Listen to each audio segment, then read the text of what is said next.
This slide demonstrates how to translate a word problem into an algebraic equation in order to convert a temperature from degrees Fahrenheit to degrees Celsius.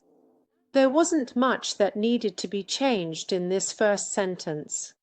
The second sentence is, first subtract 32. This is an action we need to perform.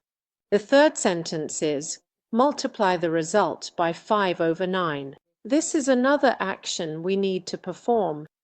The question is, what was the temperature in degrees Fahrenheit?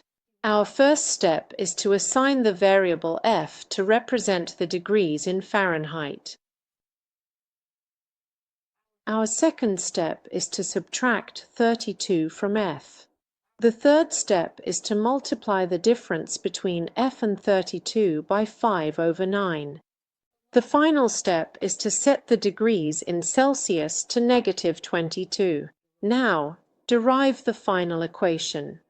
How to solve this single variable algebraic equation?